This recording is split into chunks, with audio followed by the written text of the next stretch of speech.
días a todos, señoras y señores. Vamos a empezar con la última jornada de este ciclo de conferencias dedicado a la gesta del 25 de julio. Y hoy tenemos una mesa redonda, entonces estamos aquí hablando, si me quedo, si no me quedo. Les voy a dejar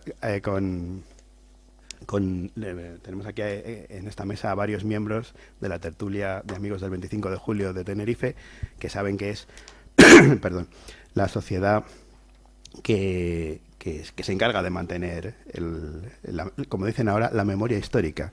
Pero en este caso, la memoria histórica, bueno, lo han dicho ustedes, para mantener el recuerdo y para honrar como se merece a los héroes de esta gesta y que todos los españoles conozcamos esto, que es lo que tiene que ser. Entonces, bueno, pues ellos hacen una labor excelente de investigación, de publicación, bueno, ya hemos estado hablando de esto durante todos estos días y hoy van a hablar más de ello, pero la verdad que yo creo que es muy importante esto. Y lo mismo también está la asociación esta histórico-cultural del 25 de julio, que son los que hacen las recreaciones, me hacen así con la cabeza, pero bueno, yo lo de las recreaciones también tiene su gracia. Aquí tenemos algunos, aquí apoyamos también algunos grupos de recreación histórica de los regimientos de Madrid de la época de los franceses y tal, y también a los de los tercios. Bueno, yo creo que todo esto le da vida, le pone color a todo esto de al final rememorar la historia, que es algo que por algún motivo en España nos hemos quedado un poco contraídos. Parece que ahora estamos en una etapa contraria en la cual todo esto se está recuperando y hay gente muy entusiasta y de todas las edades además, lo cual eso es muy bueno. Y bueno, vamos a confiar en que esto tire para adelante y que se nos quite este complejo tonto que no sé de dónde ha salido, la verdad. Entonces les voy a dejar con don Jesús Villanueva, que está aquí a mi izquierda y les va a presentar al resto de la mesa, y les voy a dejar para que ellos entiendan en esta mesa redonda, que vamos a ver qué es lo que nos depara. Muchas gracias por su asistencia y vamos adelante.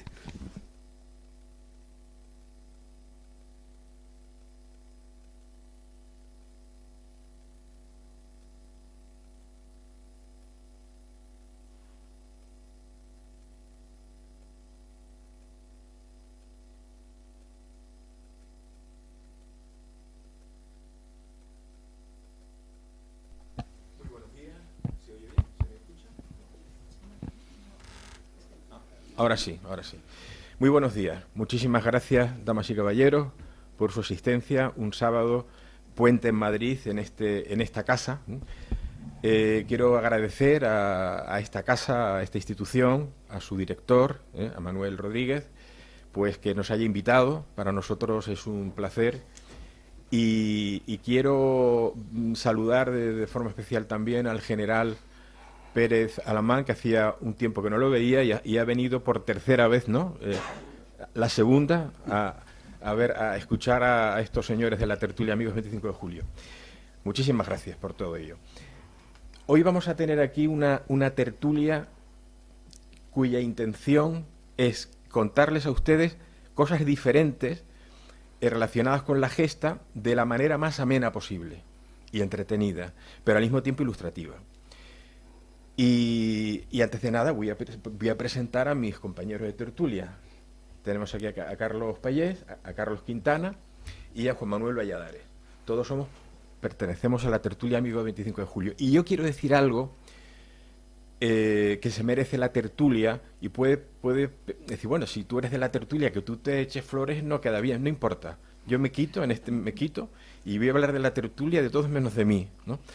Y lo cierto es que hoy estamos aquí en Madrid, en esta casa, esta institución tan reputada y de tanto prestigio, por una razón muy sencilla.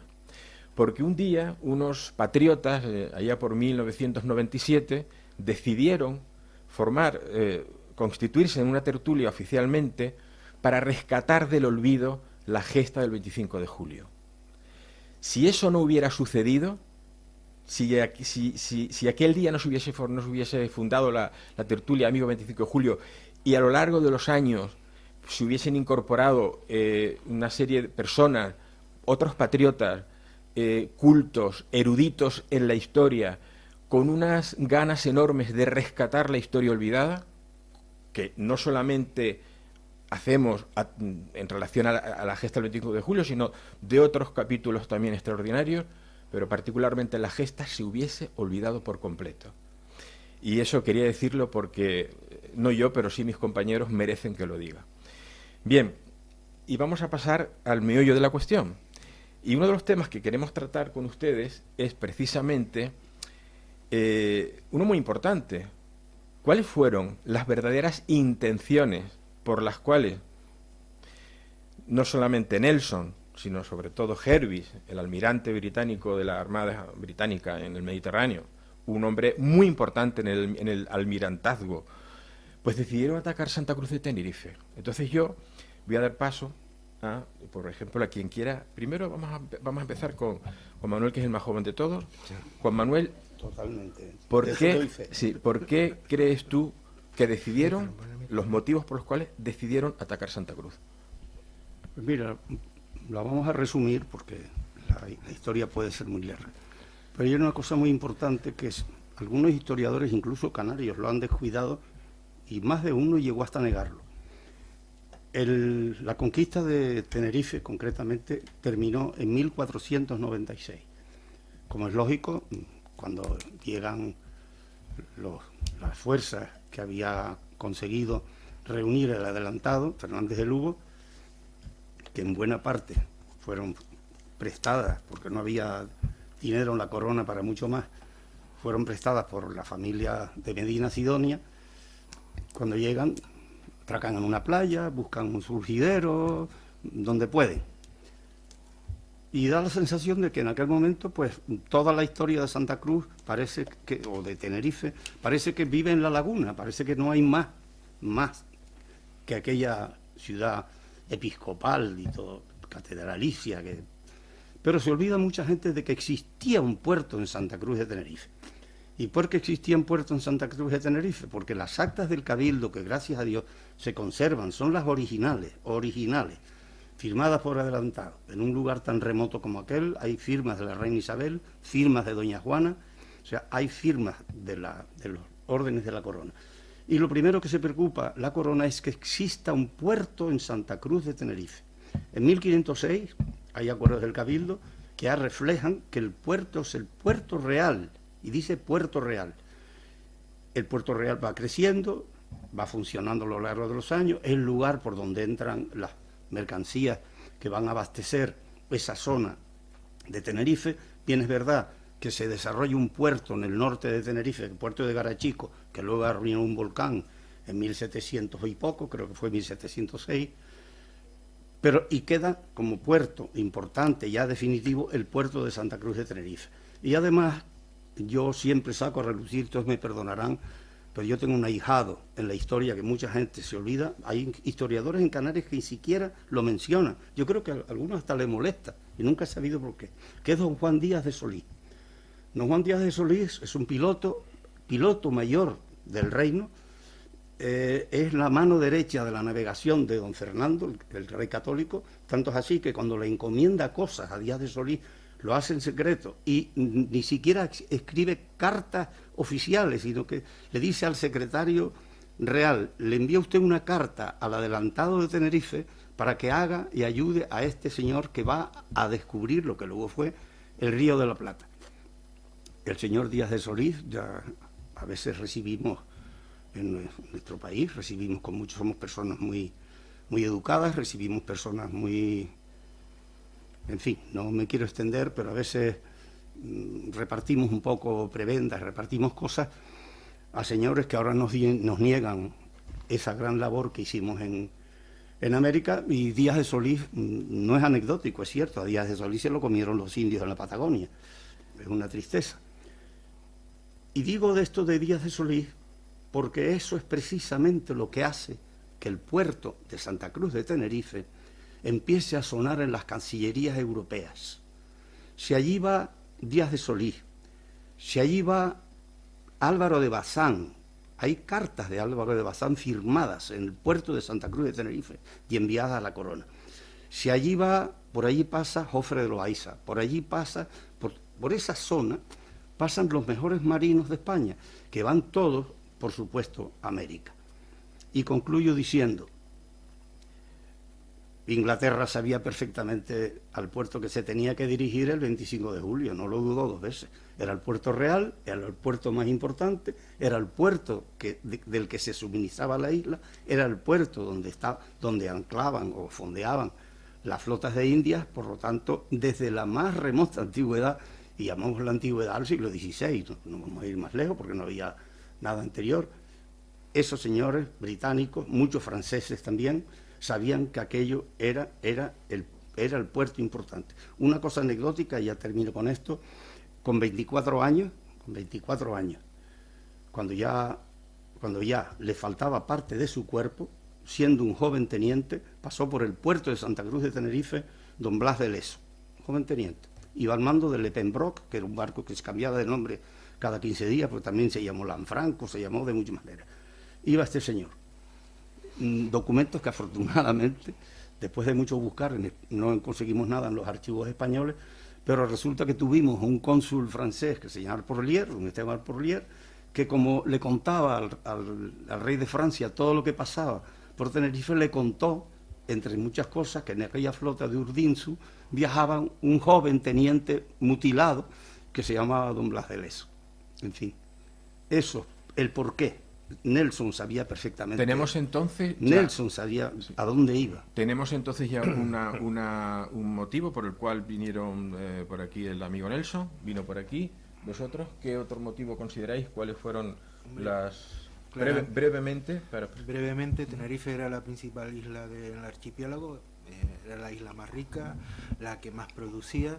Teníamos, ya en esa época teníamos unas relaciones muy estrecha con Inglaterra, exportábamos vino desde el Valle de la Orotava hasta Londres, al Canary Wharf, es decir, las relaciones eran estrechas, es decir, el conocimiento que tenían de la isla, habían familias inglesas en Santa Cruz, en el puerto de la Cruz, irlandeses, escoceses, ya totalmente pues viviendo ahí en la isla, ¿no? Entonces era la isla que aportaba eso, era la principal y la más rica de las 7.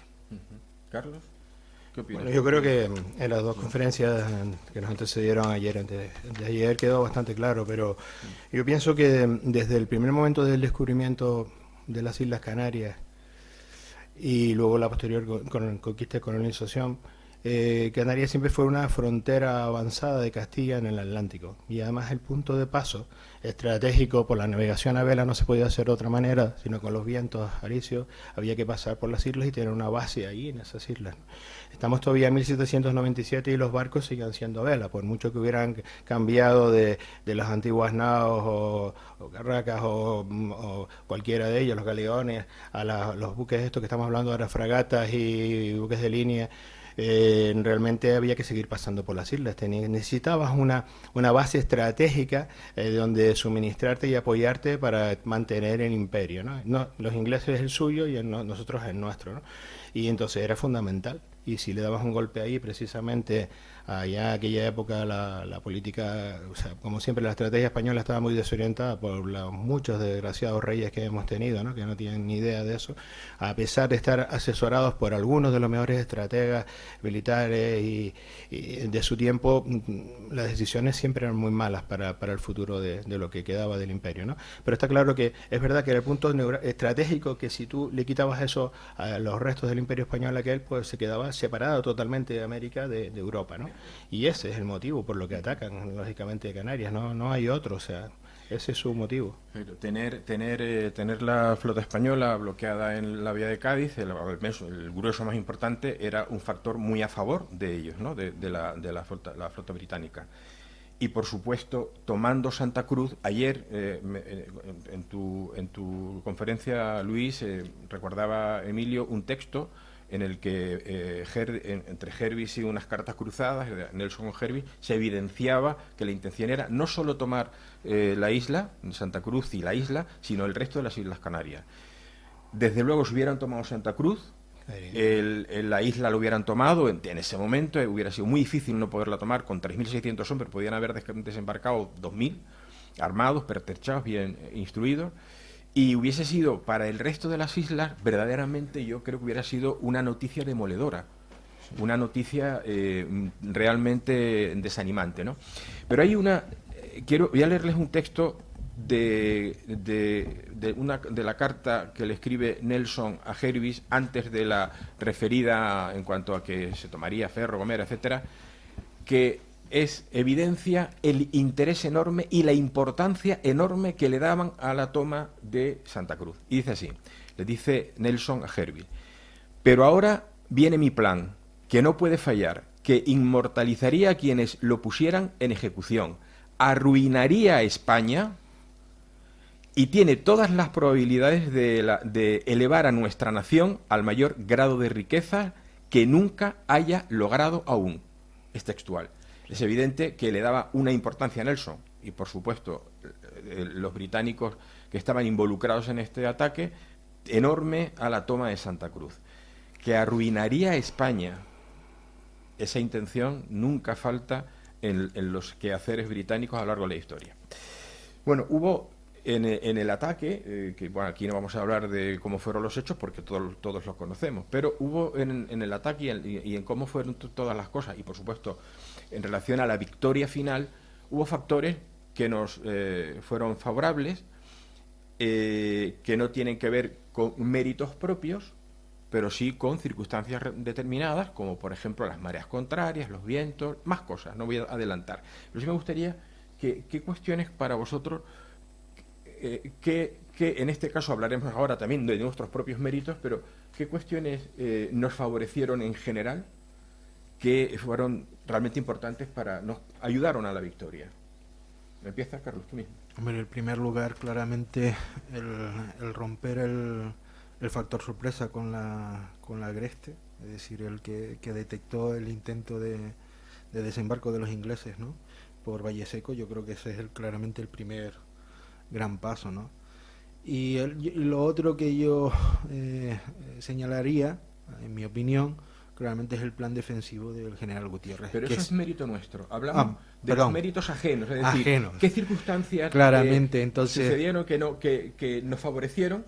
Es decir, vamos a hablar, por ejemplo, de deméritos contrarios antes de hablar de nuestros méritos. Pues malas decisiones claramente, y después claramente nos ayudaron, la climatología nos ayudó en la defensa de Tenerife, ¿no?, en mi opinión, ¿no? A ver. Yo creo que básicamente es el desconocimiento, lo que siempre hablamos, no conocer la historia. Todos los intentos de ocupar las islas habían fracasado, por parte de ingleses, franceses, breveriscos, holandeses, todos habían fracasado previamente. Y todos fracasaron porque no conocían bien el entorno, lo que son las Islas Canarias, lo que es su régimen de mareas, de vientos, su geografía, su orografía volcánica, las pendientes, no lo sabían, y sin embargo, por poco que hubieran investigado un poquito en la Casa de Contratación de Sevilla, sabían que todos los pilotos españoles sabían perfectamente cómo llegar al puerto de Santa Cruz, cómo se llegaba al puerto de Santa Cruz, y había que seguir lo que decían las cartas de navegación de nuestros marinos, que era como cuando avistabas la punta de Naga, veas dos mogollitos, te diriges para la costa y surge el sitio donde puedes anclar, y si no lo haces así, pues te sacan las mareas fuera y no puedes entrar al puerto. Entonces eso los ingleses lo desconocen por soberbia, porque están acostumbrados a otro tipo de mares, pero cómo se entra en cada uno de los puertos canarios sigue siendo todavía, para las flotas que navegan ahora entre islas de Fredolsen o tal, o navieras armas, si no hacen eso, tienen un accidente. Y hace poco vimos en Agaete que no hicieron exactamente la maniobra y tropezaron con las rocas y encallaron el barco. Es decir, el barco actual. O sea, hay que hacerlo exactamente como está escrito. Y tienes que saber cómo están las mareas, cómo está el viento. Entonces, claro, pretender hacer un ataque a un sitio que no conoces con una pobre información, y sobre todo donde es fundamental el régimen de vientos, de mareas y las condiciones especiales del puerto de Santa Cruz, o sea, su protección por la cordillera de Naga, la villa que era muy pendiente, llena de barrancos, donde eso estaba perfectamente posicionados los fuertes y los baluartes defensivos, las baterías, todo estaba calculado por gente ingenieros que sabían muy bien dónde había que colocarlos, para que si había un ataque, pues poderse defender correctamente. Esto los ingleses, pues por un exceso de soberbia de Nelson, lo ignoran, y ese es su principal soberbia, error, ¿no? Carlos. Sí, soberbia. Sí. Soberbia y olvido de la historia. Soberbia y olvido de la historia. Yo no sé en qué estaba pensando el señor Nelson en aquellos momentos, si en los laureles o no sé qué estaría pensando. También pensó en los laureles en un momento dado. Sí, pero parece que los tenía muy, muy seguros, ¿no? Porque por poco que literatura histórica que leyera en su país, tenía que haber sabido que habíamos tenido un Jennings, que habíamos tenido un Blake, que había tenido varias visitas antes, y mucho antes, que por eso a mí el siglo XV y XVI es que me vuelve loco. Resulta que el sur de Tenerife era, no digo un muelle británico, pero los señores de la Casa Fuerte, que tenían negocios muy claros con el azúcar y con todas estas cosas que se portaban en el siglo XV, sobre todo XVI, y con siglo esclavos. XVI, los Hawkins, Sí. los Hawkins eran socios de la Casa Fuerte. Los Hawkins se paseaban por las calles de Adeje tranquilamente. Los piratas don Antonio Romeu Armas tiene una teoría que yo no me atrevo a exponer porque puede ser muy larga, de un personaje del sur de Tenerife. Yo no los nombro con perdón porque la familia vive y no me gusta sacarle los colores a nadie. Pero esa familia que aparentemente tenía en Tenerife ese gran privilegio de origen genovés, todo eso tenía unos Ponte, un tal Giacomo Ponte, que vivía en Londres, que era socio de Sir Walter Raleigh, esa cosa que suena tan precioso. Bueno, pues el tal señor, a su vez, tenía unos socios que se llamaban Hawkins, y esos Hawkins son los que comerciaban con el sur de Tenerife. O sea, yo creo que ese capítulo que se les olvidó, no ya el de Jennings y Blake, sino además se olvidaron desde el siglo XVI.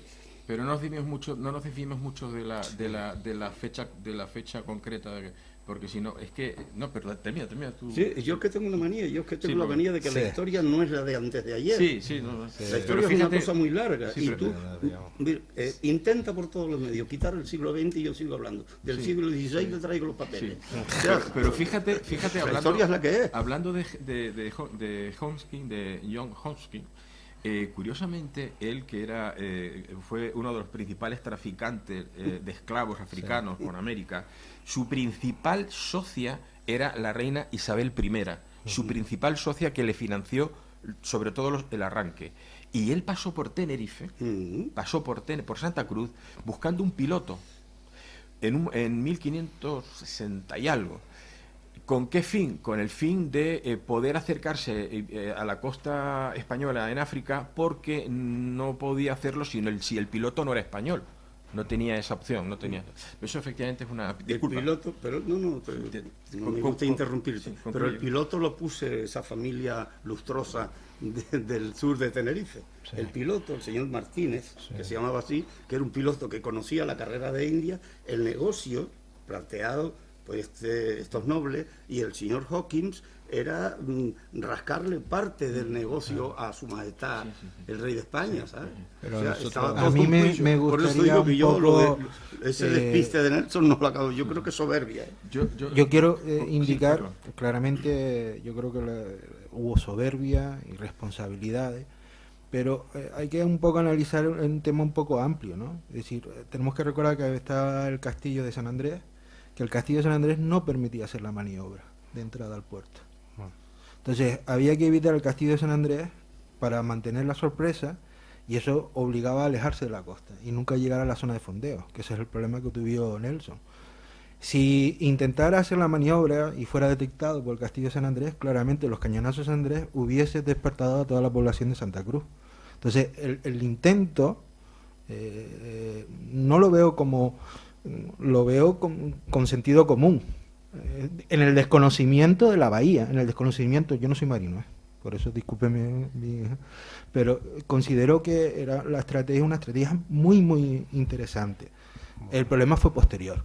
El posterior ya cuando ya no sale. Como esto es una mesa de debate, vamos en cualquier momento si quieras. No, lo único para no alargarnos mucho, pero lo que sí está claro, a ver, nosotros fuimos el mayor imperio naval de todos los tiempos, y así, los ingleses siempre han querido ser ellos, y ahí estuvimos peleándonos, ¿no? Pero lo primero que intentaban los ingleses cuando abordaban un barco español, de fuera vía patente de corso o piratas o la flota de la Royal Navy, era conseguir las cartas de navegación y los libros de derrotero de los barcos, y eso es lo que intentaban. Los tesoros que iban a bordo y tal, eso era secundario. El tesoro era realmente la información de los pilotos españoles, y eso había órdenes expresas de cómo se destruía para que no lo cogieran los ingleses. Pero es que eso se hizo muy bien durante muchísimo tiempo, tan bien que de hecho pasó a la época del Imperio Español, no tuvieron esas cartas y luego se inventaron sus propias cartas ya modernas, ¿no? Pero las nuestras estaban muy bien protegidas y eso era realmente el secreto de gran parte de nuestra flota, ¿no? Yo creo que coincidimos todos en que un factor importante, aparte fue la precipitación, un factor importante es desconocer adecuadamente, o sea, no conocer adecuadamente las mareas, por dónde entrar y demás, pero hay otro factor que mencionabas también, pero yo creo matizarlo, y es que Nelson se precipitó, y hay otro factor, y es que el segundo en el mando fue un desastre, Sí, Tom bueno. Trubrick. Y una cosa que es fundamental, a ver, estamos hablando de marinos, de la Armada.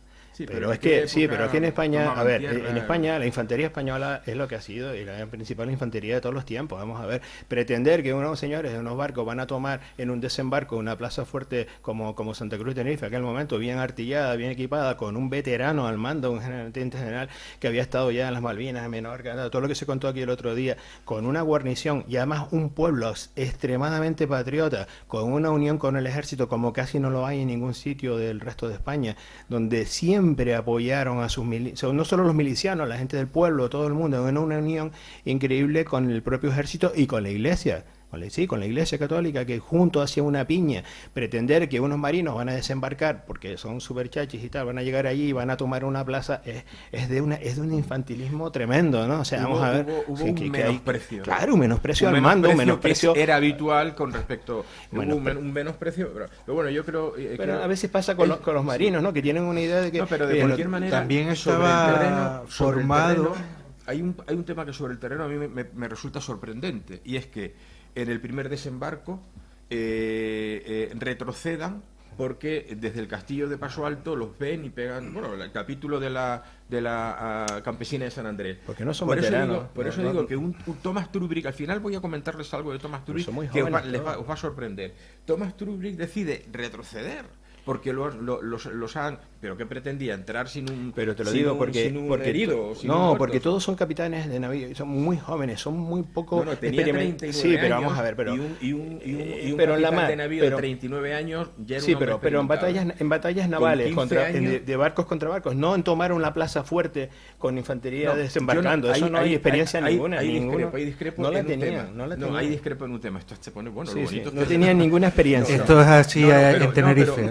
Pero yo discrepo por una razón muy sencilla. Tanto Trubrick como Nelson, que se conocieron con 10 años en el Seahawk, Sí. que estuvo aquí, también, aquí vamos allí, en Madrid, uno de los de las fragatas, en la Seahawk. Se conocieron cuando ingresaron con 10 años en la Armada, y por aguas haciendo prácticas iniciales, por aguas de las Indias Orientales. Y se conocieron allí con 10 años, con 15 años ya eran cadetes, ¿no? Y es decir, tenían 39 años los dos cuando estuvieron aquí. Yo no creo que no tuvieran experiencias, la tenían. El problema es que hay un problema de incapacidad en el caso de Trubrick y un problema de egocentrismo y de un afán de gloria desmedido por parte de Nelson que le llevó a precipitarse y a las pruebas me remito. Otro factor importante para nosotros fue que Nelson trató de desembarcar en la noche la madrugada del 25, el comandante de la flota al frente de una de las lanchas de desembarco. Le costó el brazo y casi le cuesta la vida. Y ese fue un factor también que fue culpa de ellos, perder al comandante de la flota nada más casi antes de pisar tierra. Desmotivó a toda su tropa. Ese es un factor que ellos provocaron y que para nosotros fue importante. Vamos, pero ahí, a ver, la historia está para lo que está. Son contados los casos en la historia donde una flota invasora ha tomado una isla o un archipiélago. Es muy complicado tomar una isla. La flota de invasión tiene que ser por lo menos 10 veces más que los que están en las guarniciones de defensa para que tenga éxito. Pero es que además lo primero que dicen los manuales, y hacían desde los griegos, los romanos y tal, es disparar con los barcos contra la posición. Lo que no puedes tomarla bajando unas lanchas. Vamos a ver. No arriesga ni un barco en disparar contra Santa Cruz. O sea, podía haber pasado por delante y haber disparado todas las baterías contra la costa, y si te dan a un barco, pues no pasa nada, pero es que intentar hacer eso sin primero debilitar las defensas de la ciudad y intentar tomarla por un golpe de mano con unos infantes desembarcados en unas lanchas, sabiendo que ahí te espera el mejor ejército del mundo por tierra, o sea, es que, vamos, no, es que es muy infantil, vamos a ver. Carlos, y hay un punto que a veces se queda un poco fuera de órbita, pero hay que tener en cuenta porque conocer la historia de los pueblos, aunque sean pequeñitos, si vas a hacer un desembarco en un lugar, no creo que lo pensaran de hoy para mañana, algún plan tendrían. Y no sé si no tenían buena costumbre en aquella época leer la historia de los lugares del lugar. Sale siempre en las fotos, porque lo merece, el tremendo esfuerzo que hace la población, los civiles de Tenerife. Los civiles que están en Tenerife, no son señores que van con alpargatas, no tienen grandes armas, en realidad no tenían un ejército del otro mundo, pero tenían a su favor una cosa que ya venía un poquito de lejos, por allá por el 1520 y poco. Te volviste al 16. Es que ese es el siglo clave, por eso Nelson no pudo aterrizar allí. Su Majestad el Rey Don Felipe II mandó a un señor, la gloria se lo llevó el siguiente, pero el importante fue el anterior, que es el señor Don Alonso Pacheco de Solís. Ese señor llega a las islas, de hecho se quedó, su familia se quedó y sigue siendo una familia canaria muy ilustre que ha dado grandes personajes en América y en Canarias, y para la iglesia, para la armada, para todo. Y resulta que ese señor cuando llega, lo primero que se encuentra es que hay una población que no sabe defenderse, porque ya se habían defendido de una invasión que tuvieron en el año 1494, llegó Castilla, se quedó con aquellas islas, todo el mundo se quedó muy de acuerdo hasta hoy, gracias a Dios, y vamos a seguir por muchos años estando de acuerdo en pertenecer a la corona de España, y resulta que se encuentran unos señores que no saben defenderse. ¿Qué hace el señor Pacheco de Solís? Organiza las primeras milicias. Esas milicias, esos señores al que se les da un aparato para que dispare, porque muchas veces... Entonces, entramos ya al capítulo de cuáles fueron nuestros méritos, sí, ¿vale?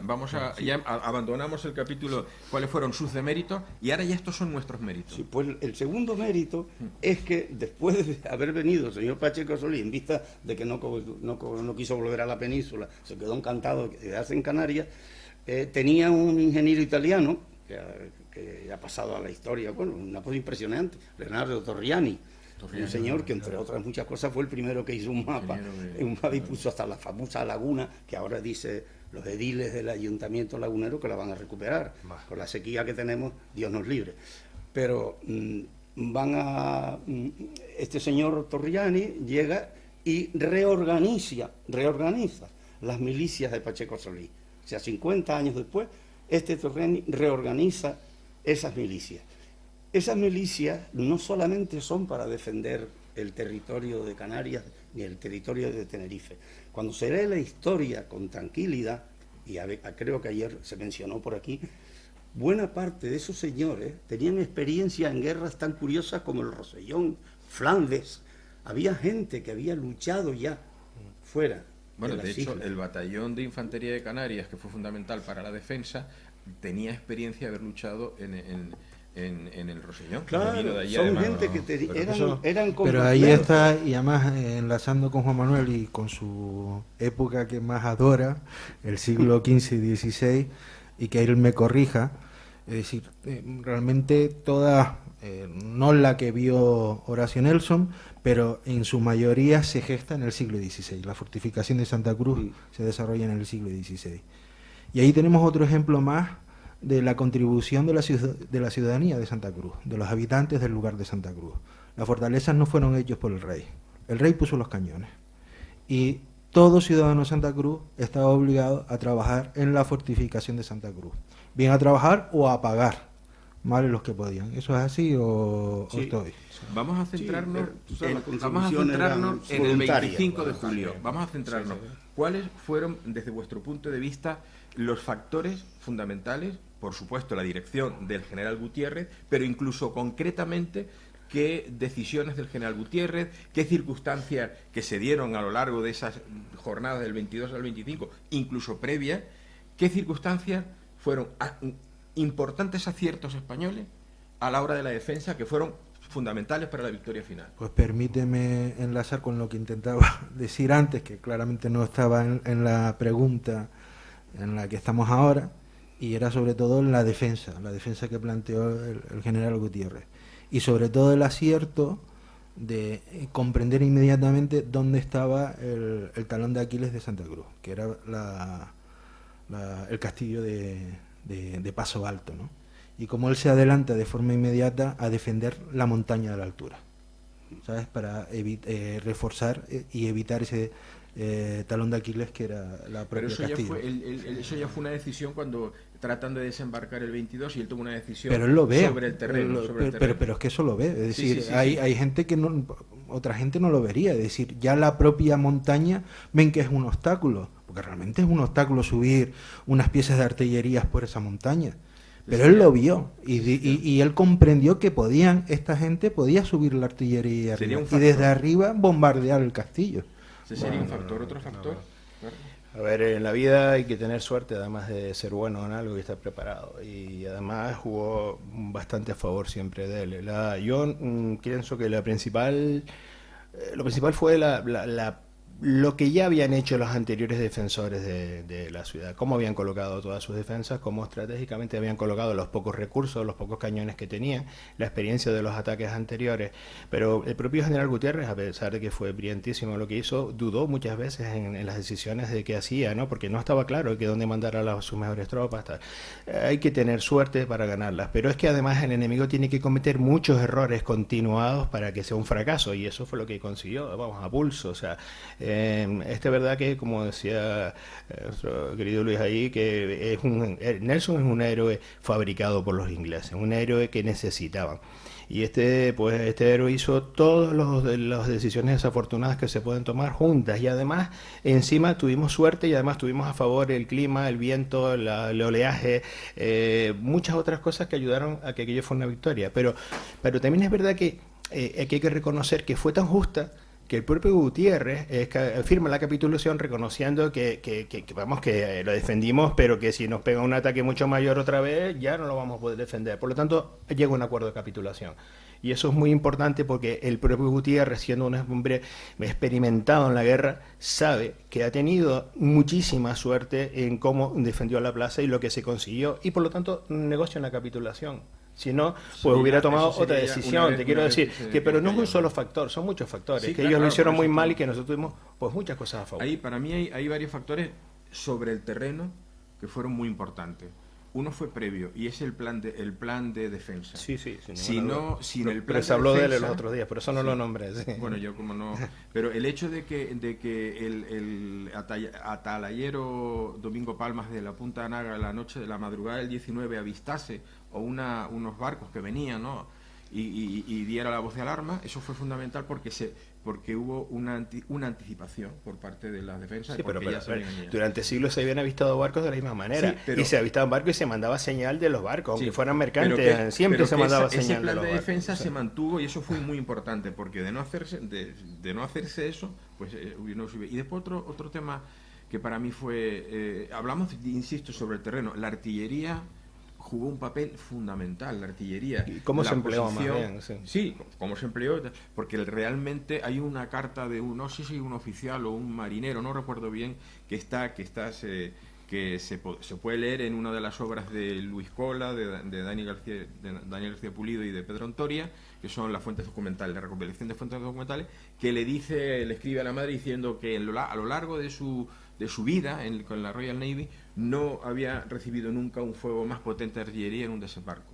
Claro. Y eso fue fundamental. Y después, por otro lado, también el posicionamiento. Aquí el general Gutiérrez tuvo un papel fundamental porque él lo ordenó, el posicionamiento del batallón de infantería, batallón de infantería 49, fíjate, estoy pensando en el batallón de infantería de Canarias, posicionó a los únicos hombres, que eran 247 hombres experimentados, los posicionó en las playas, en las desembocaduras del Barranquillo del Aceite, el Barranquillo de Santos, o sea, en diferentes, y después en las calles de Santa Cruz adecuadamente para ir acorralando a los británicos. Vamos a ver. Si los británicos desembarcan todos por el sitio lógico, que era por el Castillo de San Juan, que ni siquiera entró en acción, y desembarcan 1000 infantes nada más, los 247 de la batallón de infantería tiene que retroceder inmediatamente. Bueno, o sea, es que está muy mal hecho el plan de ataque, es lo que quiero decir. Claro, o sea, está mal hecho, pero teniendo, por eso hablo sobre el terreno. el plan, como tú decías, son muchos factores, pero si aún así, si el posicionamiento y las acciones del batallón de infantería de Canarias, al frente del cual estaba el teniente coronel, no me acuerdo ahora, Guinter, eso, el teniente coronel Guinter, porque quiero nombrarlo porque se lo merecen, que lo recordemos. Si esas acciones no hubiesen sido, bueno, hicieron retroceder por la zona del Cabo, hicieron retroceder varias veces varios desembarcos, ¿no? Esa acción entraron los que fue efectiva, ¿no? Pero es importante recordar esas acciones, ¿no? Porque sí, lo que hablamos el otro día, si Nelson viene para ir a la costa, sortea el primer fuerte, que le pueden dar un par de tiros a su flota, y va en línea y abre fuego con todas las baterías contra las defensas, salen corriendo por la laguna casi todos los que hay allí. Claro, es que está muy mal hecho el plan de ataque. Estuvo mal, pero... Y la defensa fue magnífica, y el comportamiento heroico sin ninguna duda. Lo que han aprendido los ingleses y lo que aprendieron...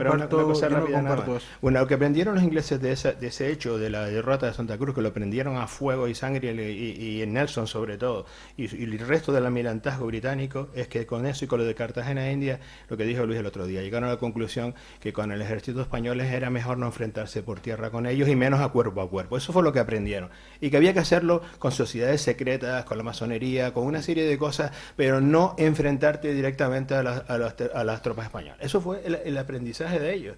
Lo que aprendieron fue eso, y aparte de ahí cambiaron todos sus planes e intentaron cómo colonizar los países. Pues con compañías que montaran fábricas de luz, que montaran explotaciones comerciales, depósitos de carbón, es decir, tener el negocio de las rutas comerciales sin perder hombres en enfrentamientos directos con la infantería española. Eso fue lo que aprendieron. O sea, y con la difusión masiva de la leyenda negra antiespañola, que totalmente. no crearon ellos, pero que sí difundieron más que nadie. Claro. Y que siguen difundiendo hoy. Pues ese fue su gran... A mí me gustaría también, porque considero que el plan ese de ir en línea paralelo a la costa intentando bombardear todas las baterías, tenemos un ejemplo que no funcionó. Y fue en el ataque de Francis Drake a La Palma. Estás hablando de otros barcos, en 2 siglos atrás. Son estrategias que se vuelven a repetir, y aunque claramente no tiene nada que ver el fuego artillero de un barco de finales del 18 a uno del siglo XVI, estoy totalmente de acuerdo, no te depende de la artillería, pero son estrategias muy similares. ¿Sabes? En el siglo XVII tuvieron que acercarse más a la costa, en el XVIII podían estar más lejos de la costa. Yo creo que no era factible, porque Santa Cruz era una plaza fuerte. La de la plaza fuerte sí que era considerada. Ir directamente a unas baterías que estaban, por ejemplo, la de San Miguel, ¿no? Que para mí me lo hizo en un fuerte tipo diamante, que era espectacular. Eso, la artillería le hacía cosquillas a esos muros.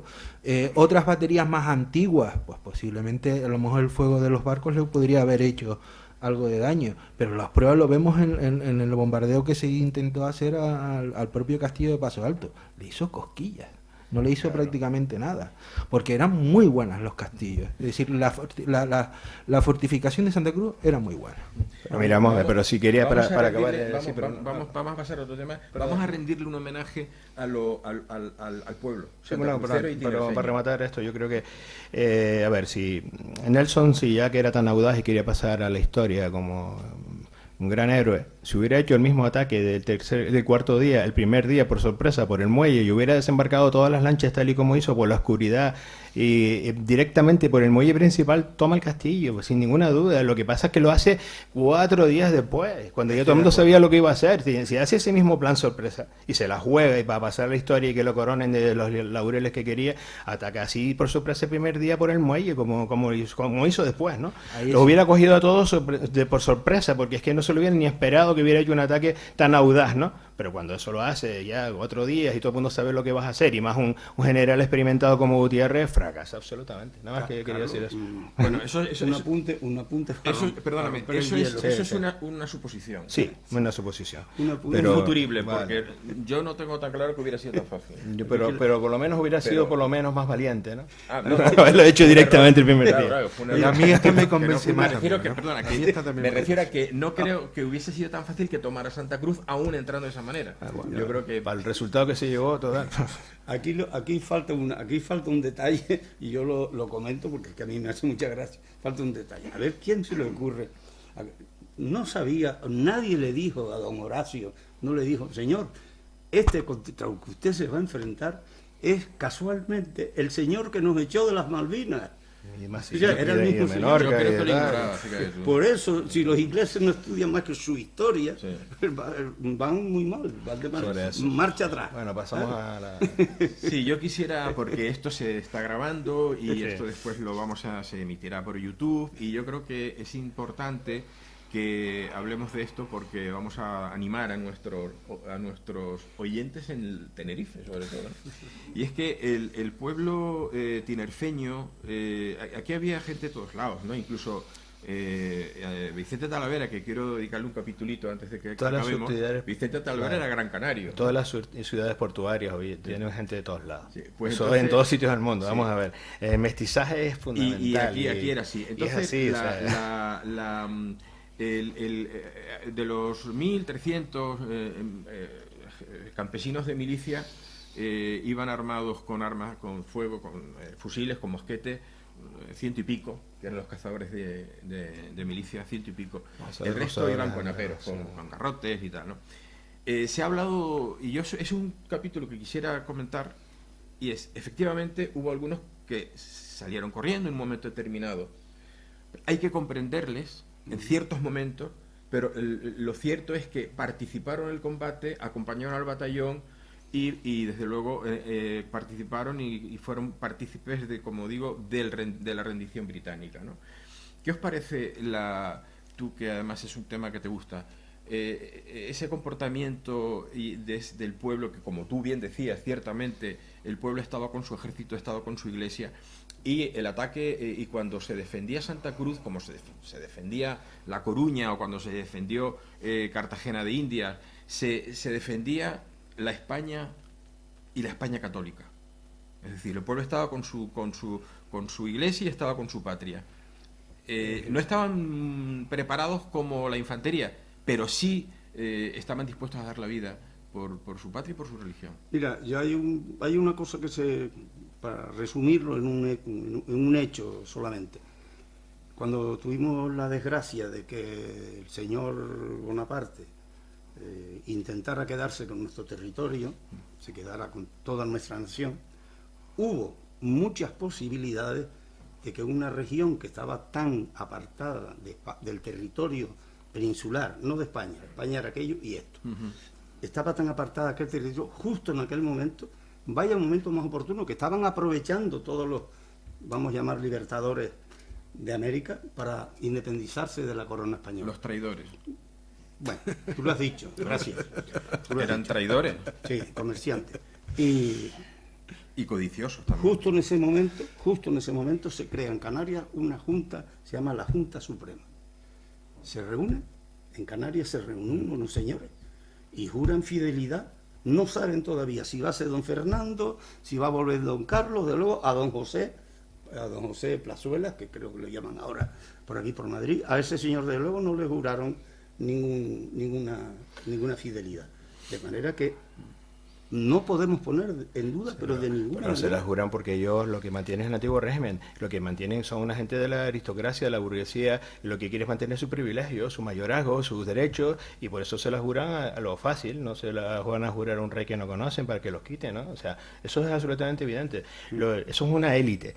Y uno de los motivos por lo que las milicias en Canarias están tan mal armadas y equipadas en aquel momento es por los dichosos mayorazgos, porque para los mayorazgos el hermano mayor tenía el mayorazgo y lo que había que hacer era colocar al segundo en el ejército para que lo nombraran capitán de milicia, de esas milicias canarias, y entonces conseguían una cosa que era extraordinaria, que no se pagaban impuestos. Al no pagar impuestos, si tú vendías vino, vendías lo que fuera, trigo, lo que sea, la fortuna la multiplicabas, y mientras tú no pagabas impuestos, el resto de comerciantes de la ciudad tenían que pagar impuestos. Entonces era fundamental tener al segundo de capitán de milicia. ¿Y cuál era la contrapartida? Pues si te nombraban capitán de milicias de Canarias, tenías que mantenerlas entrenadas, equipadas. ¿Y qué pasaba? Que estos señores no las mantenían equipadas y raramente hacían alguna instrucción.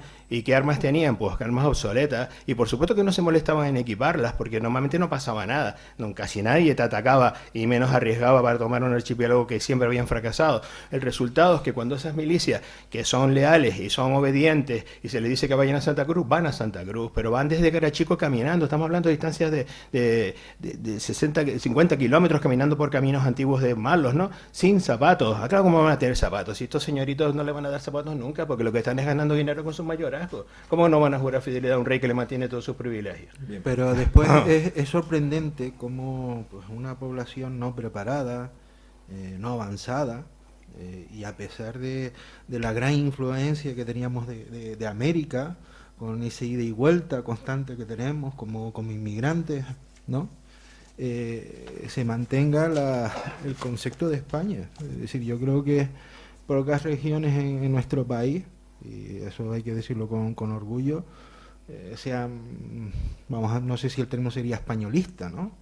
Como Canarias, ¿no? Y más en el siglo XVIII, gente sin analfabetos, entendían claramente o tenían conceptos como el rey, el país, el Estado, lo tenían muy, la iglesia lo tenían muy interiorizado, ¿no? Y eso ayuda a ser un colectivo, ¿no? Que pueda defender una isla. Y eso todavía a día de hoy, ahí Emilio me encantó sus palabras en Aranda, todavía es así. Yo creo que cualquier militar que venga a Tenerife o que venga a Gran Canaria, a cualquiera de las islas, se siente como parte de su tierra, ¿no? Hombre, Bueno. lo cierto es que, hablando de Canarias, hablando de Tenerife, Canarias a lo largo de su historia, hasta finales del siglo XVIII, ¿no?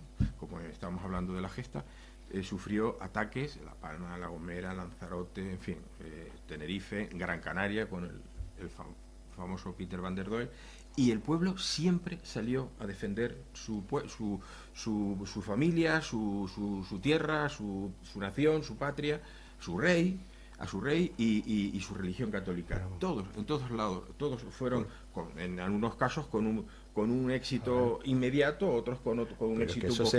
Eso se le enseñaba a los niños desde pequeñitos. Hoy sabemos los textos que tenían, y lo sabemos en Valleguerra, cuando hacen la representación. Más a ver, a los niños se les enseñaba que cualquier enemigo que se embarcara en la playa, que ir abajo corriendo y echarlo lo antes posible, antes que hicieran un desembarco efectivo, ¿no? O sea, eso lo sabían los niños pequeños.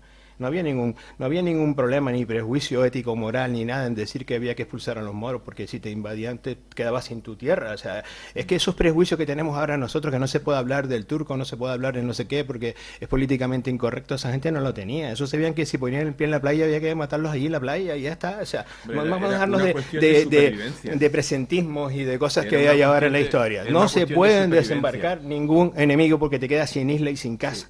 Y además te violan a las mujeres y hacen tropelías. Bueno, eso es lo que entonces, lo que hay que hacer es matarlos en la playa antes que bajen y ya está. Claro, eso es lo que entonces, esa gente no dudaba nunca en eso, jamás dudó eso. Lo dudamos ahora nosotros. O sea, ¿dónde viene el declive de los imperios? Cuando la gente no quiere que su hijo vaya al ejército ni vaya a ningún lado porque lo pueden matar y tiene un hijo solo y no quiere eso. Entonces empieza el declive, empieza a contratar mercenarios y tropas extranjeras y no sé qué. Y hay un momento en donde empieza el absoluto declive del imperio, lógico. Pero esa gente eran totalmente distintos. Ellos tenían una fe en la religión, una fe en lo que era su sistema ético y moral. Y no tenían ningún prejuicio de saber que si llegaba una lancha de moros a la playa había que matarlo antes de que tocaran tierra, pero sin ninguna duda. Porque es lo que hacen ellos con nosotros si lo intentamos hoy. ¿O es que nosotros somos tan ilusos de pensar que mañana vamos a Marruecos con el yate de Luis y no nos entran allí y nos dan de tiros en la playa si no saben qué vamos? Hombre, es que digamos, en España estamos llenos de prejuicios infantiles, ¿no? Hace poco hubo, no sé si hace un año o algo así, no recuerdo qué periódico hizo una encuesta en la que preguntaba a los si usted viese agredida a su patria, a su nación, iría al frente a defenderla, a defender la nación, y creo que no llegaba al 10% los que dijeron que sí, que irían al frente a defender tu patria, tu nación, que es defender tu familia, tu mujer, tus hijos, es decir. Y hoy eso está absolutamente en desuso. ¿Por qué? Pues porque tenemos una sociedad ablandada, anestesiada, cada vez que se levanta por la mañana, ve la tele, una dosis de anestesia. Y esa es la realidad, ¿no? Y estoy totalmente de acuerdo contigo. En fin, hay algún... como estamos al puntito... Sí, es la realidad, es la realidad. No, pero, bueno, Muy amarga, pero sí. Sí, Pero sí, vamos sí. a ver que estamos hablando de 1797, pero que aquello no acabó ahí. Las islas, lógicamente, siguieron reforzando las defensas a pesar de nuestros dirigentes y a pesar de nuestros reyes, y se volvieron a reforzar y se reforzaron cuando el desastre del 98 previendo un ataque inminente americano, y se volvieron a reforzar y se reforzaron en la Segunda Guerra Mundial otra vez, y se hicieron nuevas defensas y se actualizaron en la medida de lo posible los cañones, las baterías, todo, porque eso es lo que hay que hacer siempre, actualizarse, modernizarse, estar vigilante de los enemigos, porque los enemigos no descansan, siempre están pendientes en cómo te la pueden jugar, ¿no?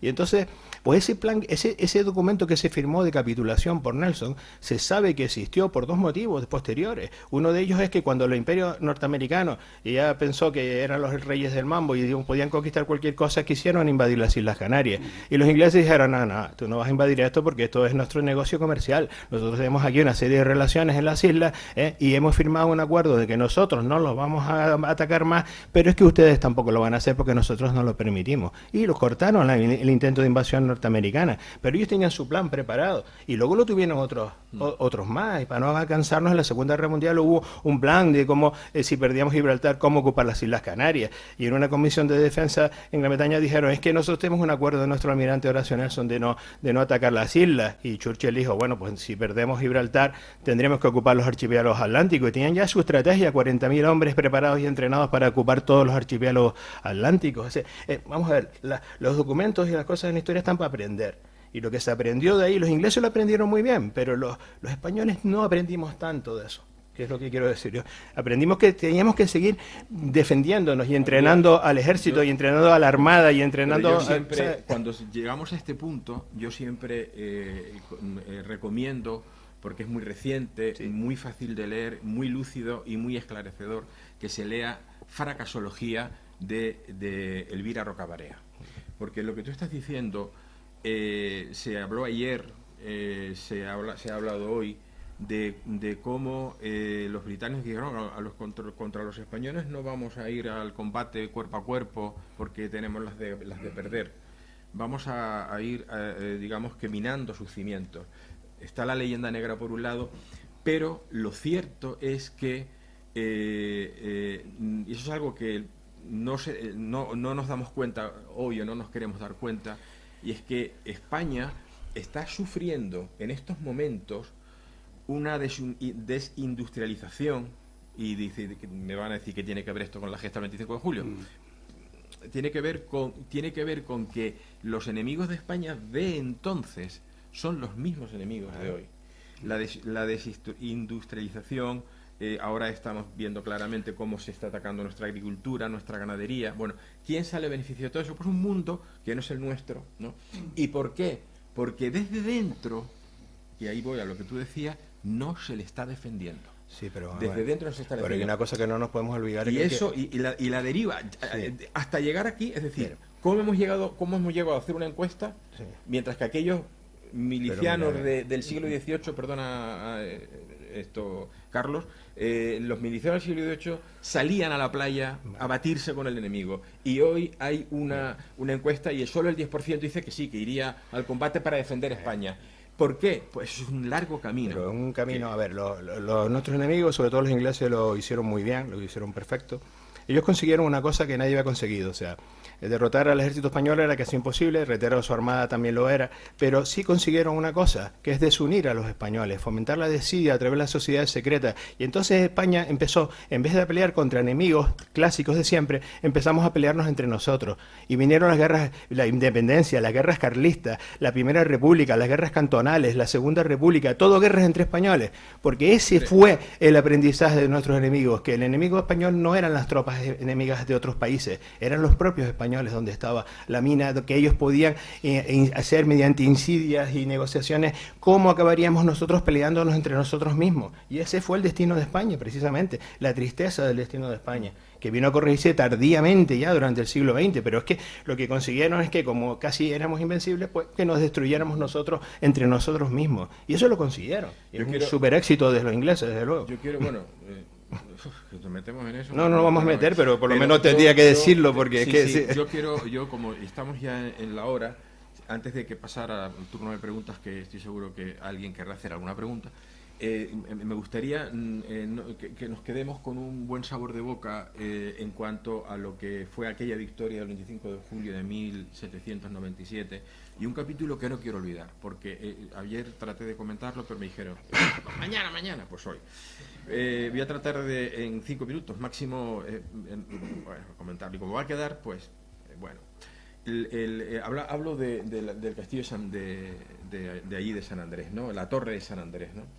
Claro, esto que os voy a contar es para mí solamente eso ya merece una película, una novela. Yo lo cuento en mi novela, pero en un capítulo.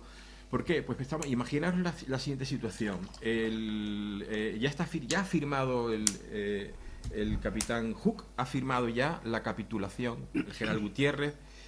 Y el pueblo de Santa Cruz ya empieza a festejar que los británicos se han rendido. Pero claro, San Andrés, que está pues a una distancia importante del centro de Santa Cruz, no ha recibido la noticia, porque en aquella época, claro, sí, aquello era un caminito por el que podía pasar un burro, y si se encontraban dos era dificultoso. Una veredita que rodeaba la costa, ¿no?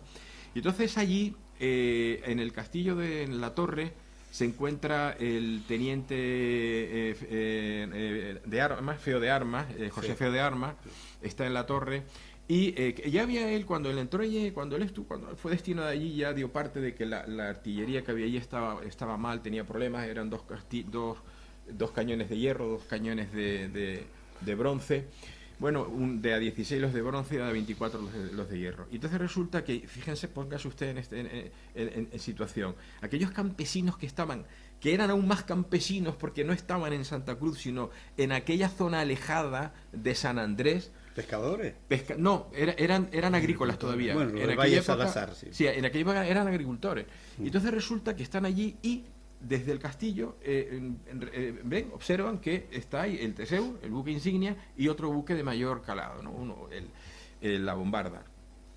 Y en esto que, claro, la decisión inmediata de Feo de Armas es decir, vamos a bombardearles, vamos a cañonearles, y comienza un cañoneo. Claro, yo imagino, Nelson ya estaba con el brazo amputado, allí pasándolo canutas, y el tío que está tratando de dormirse y empieza que bumba, y dice, la madre que me parió, ¿no? ¿Qué ha pasado aquí, no? No habíamos acabado ya. No hemos acabado ya, ¿no? Y entonces resulta que se establece un combate, claro, el Teseur decide, por supuesto, defenderse. En un momento determinado recibe fuego la bombarda, rayo, y termina pues hundiéndose. Y además pues le dan un palo a una de las jarcias, en fin, al Teseo. Pero entre tanto, ¿qué está pasando en el castillo? Pues en el castillo lo que está pasando es que una de los cañones de A24 de hierro, bueno, todos estaban recalentando allí, y mientras tanto está todo el pueblo de San Andrés, que no serían muchos, pegaditos detrás de la torre, protegiéndose del cañoneo que venía también de mar. Y entonces uno de los cañones requieren que le echen agua al cañón, porque el cañón tiene que enfriarse, y le están echando agua, y la cureña de uno de ellas, pues por el muñón, por donde van sujeta, uno de los tornillos que tiene, empieza a flojear porque la cureña se abre por un lado y tal. Entonces un carpintero, debía tener 30 y pocos años, Vicente Talavera, que era gran canario, por cierto, y además se había separado recientemente, todavía dicen que estaba el hombre pensando en la mujer, que ya no lo quería. El hombre ahí está centrado, era un carpintero de milicia, de artillería. Le mandan oye, vete, asegura esto, ¿no? Y entonces empieza a trabajar en aquella cureña, mientras que estaban cargando el cañón, cada vez que lo estaban cargando, el tío tratando de arreglar aquello, fuera que se fuera a levantar. Y en una de estas había partido de Santa Cruz ya un mensajero a caballo, para avisarles, ¿no? Pero claro, todavía no llegaba el caballo no llegaba. Y en esto que sigue el combate, y en un momento determinado cuando Vicente Talavera está pegado al cañón tratando de, digamos, que arreglar aquella avería que tenía. ¿Cómo se nota que eres novelista? En un momento determinado, el hombre con la cara pegada al cañón, pegada al cañón, cuando aún no se había retirado, hacen fuego, ¡fuego! Y aquel cañón de A24 de hierro soltó el pepinazo, pero no solo soltó el pepinazo por delante, por la boca, sino que a mitad reventó. Y aquella pólvora incendiada y todos aquellos trozos de hierro le dieron a Vicente Talavera, aquel hombre, en la cara y en el cuerpo. Con lo cual, el hombre cayó para atrás prácticamente muerto. Y cuando lo llevaban, lo bajaban para atenderlo ahí debajo del, ya digamos que bajo la protección, ante la protección de la torre, ¿no? Detrás de la torre. Y el hombre ya está casi a punto de morir, pero está tratando de no morir. De pronto llega el jinete y dice: alto, que hemos ganado, hemos vencido, y se han rendido los británicos. Y en ese momento expiró el amigo Vicente Talavera. Entonces me parece tan extraordinario, para mí es poético, ¿no? Es decir, cómo aquel pueblito, aquellos pobres, aquellos campesinos detrás de la torre, viendo cómo atacar, decía, van a desembarcar por aquí, me imagino que pensarían algunos, ¿no? Y están allí defendiendo aquello. Vicente Talavera, que podía haberse librado de aquel bombazo, resulta que murió cuando ya los británicos se habían rendido, en fin. Claro, y era un tema muy bonito que quería comentar. Pero tenemos que aprender de este hecho, que es desconocido para muchos canarios y para muchos españoles. Que el problema, claro, cuando algo se considera una victoria tan grande por la gente de Santa Cruz, pero luego no se estudia en la historia nacional, no se estudia en las academias cuando se estudian los ejércitos, y esto no aparece en ningún sitio. Los ingleses dicen que fue una victoria. Hay que entender lo que decía el otro día Emilio, que luego vino la guerra de independencia, vinieron otras cosas muy importantes que lo taparon, pero hay una cosa que yo siempre quiero recordar, porque cuando el mensaje lo llevan los propios ingleses a Cádiz y le dicen que lo que ha ocurrido en Tenerife, pues el que está al mando de Cádiz va a pensar, esto es otra trampa de los ingleses, porque bueno, la flota esta que nos tiene aquí sitiados y la han derrotado allí, ¿y quién tenemos en Tenerife al mando, no? Bien, se despacha a la corte y llega el mensajero también, el segundo mensajero a la corte de Madrid, dicen los sucesos, claro. ¿Qué pasa? Que al poco tiempo Napoleón es la estrella en todo el territorio europeo. ¿Y quién le dice al emperador, unos años después, que aquella victoria en Tenerife, habíamos tenido ahí vencido al almirante que iba a ser su pesadilla, que le hundió la flota en Abukir, que le destrozó todos los planes de cruzar el Canal de la Mancha para invadir Inglaterra, y que nosotros lo habíamos derrotado y lo habíamos cambiado por unas cervezas y unos quesos a cambio de unos barriles de vino? ¿Quién le cuenta eso a Napoleón? ¿Quién le cuenta eso a ese personaje, ¿no? Realmente no se contó, se ocultó, se trató de que no se supiera más y ya está. Los ingleses salieron adelante con su héroe fabricado y vencedor de la batalla de San Vicente y de todas las que vinieron después, y el emperador le pasó lo que le pasó, nosotros seguimos con los reyes incompetentes, y al final esto no se supo nunca. Entonces, el objetivo por el que surgió la tertulia era para que esto se conociera, porque tiene su importancia en la geoestrategia y en la historia de España, que pudo mantener lo que era el resto del imperio durante mucho más tiempo, hasta la crisis de 98, ¿no? Gracias a hechos como este de Tenerife o el de Cartagena de India, y eso es lo que hay que aprender. Pero la verdad es que es muy difícil venderlo como una victoria por las circunstancias históricas que vinieron a corto plazo, ¿no? O sea, es que era muy difícil decirle eso, ¿no? No, de todas maneras, yo creo, tú me lo has comentado en varias ocasiones. Esto que comentamos ya, lo último, porque estamos en 1 hora y cuarto, por si alguien quiere hacer alguna pregunta. Yo creo que no es un problema concreto de no querer hablar de esta victoria porque Napoleón se enterase o no, porque es un problema que ya desde entonces España estaba sufriendo, ¿no? Desde la llegada de Carlos V. Pero el teniente general Benavides le salvó la vida a Felipe V, un tinerfeño, en una batalla en Villaviciosa de Tajuña, en pleno combate en la Guerra de Sucesión. Y si no le hubiese salvado la vida a Felipe V... Eso sí que es un supuesto. Es un supuesto, por supuesto, un futurible. Lo dejamos para tu siguiente novela. Pero lo que sí es cierto es que Felipe V, o sea, que un rey francés en España, no creo que mirase por los intereses de España, como sí estaban mirando por los intereses de España los austrias, porque eran otros los intereses que tenían. Pero bueno, en fin. Lo cierto es que efectivamente yo creo que por eso nosotros los fundadores de la tertulia y nosotros tratamos de continuar. Por eso es importante dar a conocer la gesta del 25 de julio, porque fue muchísimo más importante de lo que consideramos. De entrada, de no haber vencido aquel combate, pues hoy sería probablemente Canarias una especie de Gibraltar, es decir, un lugar donde no hay más que pirata. Así que si hasta aquí hemos llegado, ¿no? Porque ya es la hora. Si alguien quiere hacer alguna pregunta, pues encantado de contestar.